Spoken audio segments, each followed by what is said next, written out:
Hey guys, it's Wes here, February of 2025 here in Alberta. It's cold, it's minus 30 Celsius. So I'm in the house and just wanted to do something quick here. Little informational, everything else. So, if you're a person who's been shooting trad for a long time, you have certain injuries, your hand, for instance, in my case, my hand, or you shoot compound bow but you don't know how to get into traditional, there's a lot of different ways. So you can go the conventional way of getting yourself a left or a right-handed recurve or a longbow. This one right here is actually a recurve. This one's 40 pounds. So you can get a recurve bow or a longbow for pretty cheap.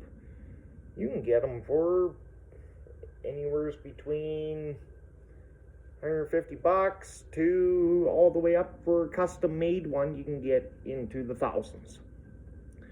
Now, the one thing that I've kind of discovered, I've done this through trial and error, I've tested it, it works.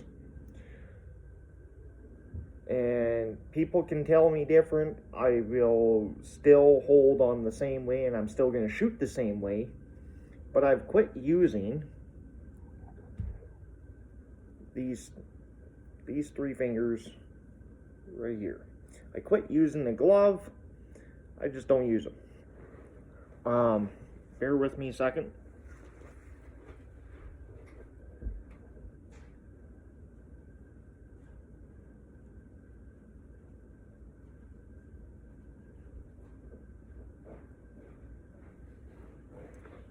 So, I actually use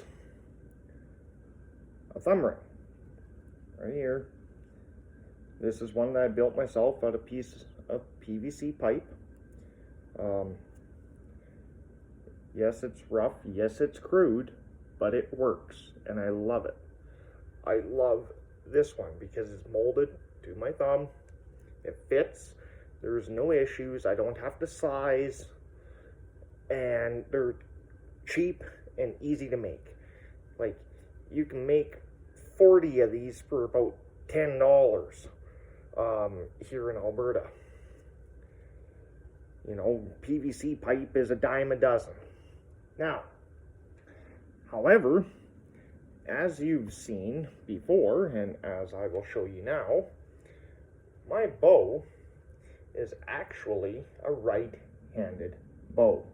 I'm right-handed. I shoot a right-handed bow. Anybody who tells you that you have to shoot an opposite-handed bow for thumb draw is actually incorrect. You do not have to. You can bypass it. And the bypass is right here. This D-loop. This D-loop, I've set it up. So these are my string nocks here. They're just on there temporary. I gotta get brass ones. Now, these string nocks here are for my arrow. This I set down, I try to guesstimate about 5/8 of an inch, give or take. It's all about preference, how you set up the bow. For me, I like having it right about sitting here instead of having the knock at the corner of my mouth. I like to have it sitting here. So when so what this bypass is that all I do is my thumb goes in like this, and I just curl my thumb like this, just like you would a regular thumb draw, and this. Now, The only thing that you have to make sure is that your D-loop is big enough for your thumb. It can't be too tight. It can't be like trying to jam it in there. It's not going to work. It can't be too tight because you'll break your thumb. Now, it can't be too long either. What I really love is that when I'm looking here, if I wrap my finger and my finger is either just, well, I know about a 1/4 inch, even just touching the string, that's about perfect. Because when I open my thumb and I go poof, my thumb comes out like nothing. My next project is actually going to be trying this same system with a lever bow like an Oneida or a Jungsang Captain. But this is on my $150 recurve. I've also done it to my Black Hunter longbow. Black Hunter longbow set up the same way. So this is a 45-pound right-handed Black Hunter longbow, $130 bow with a upgraded Flemish twist string, just some wool string silencers, top and bottom, a gun-shy archery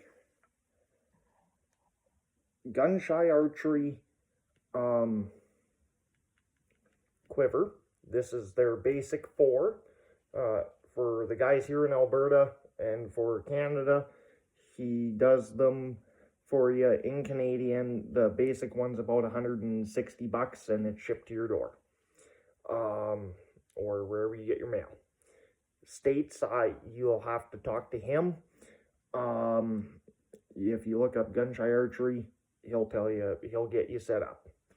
Now, again, all I've done, take some paracord, your D-loop material that you would use for your compound. Works great. Works great. This is a brass nocking point. In another video, I can show you a cheap and easy way of being able to actually basically get the correct height, or at least close, without using a bow scale. I actually don't have one. I use a ruler. So I'll do that in a different video. But anyhow, same thing. This one here is a little bit higher, but that's just the way that I like it. Again, I just stick this and stick my thumb in, close, draw back. And the great thing is that when I draw back, so if you're a compound hunter, you're already so used to having your draw back here, because when you're hitting your release, you're either here or you're here. You're never up here. And if you're a trad shooter, you're so used to shooting at the corner of your mouth. If you just practice in the air drawing, and instead of going with your fingers, just tilt your hand this way and go like this. And try drawing with your elbow straight back. It's more comfortable, and you get a little bit more of a draw. You don't have to quit at the corner of your mouth. You can quit at your ear. You can quit anywhere, in your cheek, whatever. For me, I love burying this finger just right up in here, on my cheekbone. It gives me a good solid anchor. It ain't going nowhere. And it's not going to get in the way. And you have a solid anchor every time. It's on your cheekbone. It doesn't move. Bones don't move. Boom. Done. So, if you're a compound hunter trying to get into archery and you're just having issues getting that anchor, try putting a D-loop and shooting with your thumb. You do not need to make a thumb ring. You can use a leather glove. Just reinforce it a little bit. Do what is up to your comfort. If you can shoot with a glove, awesome. Do it. If you need to buy a thumb ring or you have a thumb ring, try shooting with a D-loop. You might like it even more than trying to go off of the string and pissing around. It'll drive you nuts. It drove me nuts because I found that shooting off the string, my pointer finger would rub on the string and my pointer finger gets sore. Use a D-loop, end of issues. None. You don't get the rub from the string. You get a smoother release. It is just like shooting a compound bow. On this recurve right here, if I really wanted to, because of the metal riser, I could go ahead, I could thread in right here an arrow rest or a whisker biscuit and a sight, and I could use this, and the mechanics of your hand doing a thumb draw with this D-loop is no different than the jaws on your release for your compound bow. Doesn't matter if it's a thumb release or a regular old trigger release from 1980s. Doesn't matter. This is the exact same mechanics. And it opens up. And the great thing is that when you open up your thumb, it's boom, it's done. You get a smoother release, I find. I shoot comfortably right now out to 30 yards. With the longbow, I'm a little bit more comfortable shooting the longbow than the recurve. My longbow, I was shooting 40. Again, it's minus 30 Celsius outside, so I can't shoot today. Pretty cold. I'm hoping that I can get some shooting in here in the next week or couple of weeks. But anyhow, again, the D-loop, just try it. And if you have any questions, you can comment. I will probably see them. I will also put in the link, or I'll put down in the area there where you find everything. I'll put my email if you want to email about more for questions and stuff like that. But have a good rest of your day, guys, and enjoy.